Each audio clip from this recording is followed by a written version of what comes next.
Americans for Fair Taxation presents the Weekly Chairman's Report, written by Steve Hayes, President of Americans for Fair Taxation, and recorded by Bob Paxton, a volunteer with the Florida FAIRtax Educational Association. And now, this week's Chairman's Report.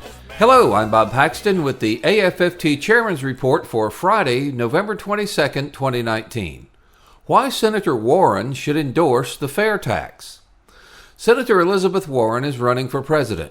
She believes that the role of the federal government is to provide things like Medicare for all, even for illegal aliens, free college tuition, cancellation of student debt, universal child care, green manufacturing, and reliance on green energy.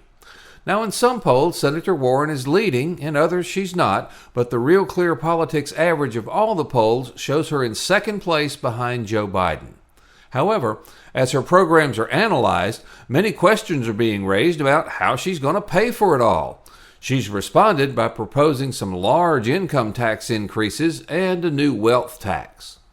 Now, in a November 15th, 2019 article in the Wall Street Journal, Richard Rubin has examined Senator Warren's tax proposals and concluded that some taxpayers would incur a rate of over 100%. Here's an example given by Mr. Rubin. Consider a billionaire with a $1,000 investment that earns a 6% return, or $60. That would be received as a capital gain, dividend, or interest. Now, if all of Ms. Warren's taxes were implemented, he could owe 58.2% of that, or $35 in federal tax. Plus, his entire investment would incur a 6% wealth tax, i.e. at least $60. The result? Taxes as high as $95 on that $60 return for a combined tax rate of 158%. Now, Mr. Rubin points out that Senator Warren intends to tax any gains in value on capital gains properties like stocks, real estate, or other assets that appreciate in value. She'll tax those annually, even if they're not sold and no gain is actually realized. Now, of course, this is a provision that the swamp and the tax professionals will love because it creates a lot of additional complexity and with it the need for smart people to help us comply with the new laws. So, just how would this work if Senator Warren's proposals were applied to your house? Did the house appreciate in value? If so, by how much? You aren't selling it, so how do you value the house? Do you have to get an appraisal every year? What if the IRS disagrees with your figures? What if the house value goes down? Do you get a credit for that? Just where do I get the money to pay the tax on the gain in value when I haven't sold the house? Countless hours and literally millions of dollars would have to be spent trying to revalue assets every year to comply with this law. These are dollars and hours that could be devoted to creating real value or maybe just spending time with your family and not stressing out over the taxes on this increase in value. Senator Warren says that these taxes will be levied only on the wealthy. But of course, one of the problems of trying to aim a tax at a group of very wealthy people is that these people have the ability to hire the best legal and tax professionals available. They can restructure their assets to protect them from taxation, and they can also relocate to other more tax-friendly areas. Very few members of this group will just stand idly by and willingly have their wealth confiscated. Senator Warren has proposed to levy an exit tax of 40% on the wealth of people renouncing their U.S. citizenship in an effort to escape her taxes. Now, this is likely to convince even the most ethical of the wealthy to justify taking any steps necessary to protect their wealth. Now, here's Senator Warren's solution.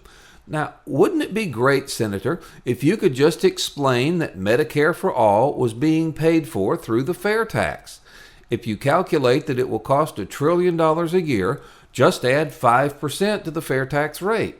And now your critics can't attack you, like they're doing now, by asking you how you're going to pay for your program.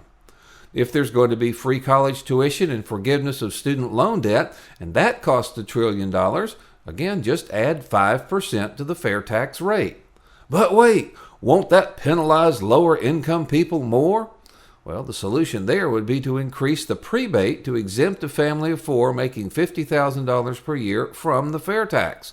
Now, this will add more to the FAIRtax rate, but it can all be calculated on the back of a napkin. It's also very honest because everyone will see what it will cost them and their families. Armed with that information, the American people can decide which programs they're willing to pay for and which ones they're not. It will be like going to a restaurant and deciding which meal you want, knowing what everything costs.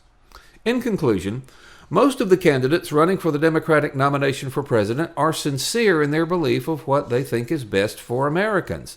With a fair tax, they can be truthful with the American people, and if enough of us agree, we can elect them and know that we're going to get these benefits and know exactly what it's going to cost. If the fair tax were law, no longer will anyone have to ask, "What's it going to cost me?" No longer will candidates have to stumble around when asked, "How are you going to pay for this?" The truth is that the fair tax, to a large extent, puts the truth back into the promises of politicians and empowers the voters to really understand what they're being asked to vote for. We can then concentrate on important questions like, is this proposal actually going to work? Or can it be done less expensively so it doesn't increase the fair tax rate as much? It's like going shopping. Many of us spend time shopping for the best price because we know that we only have a finite amount to spend, and any money we save will be available for other consumption. Armed with the information about the true cost of government programs, we can also demand that our elected leaders use the same discipline and approach that we do when determining the price of the programs they're proposing.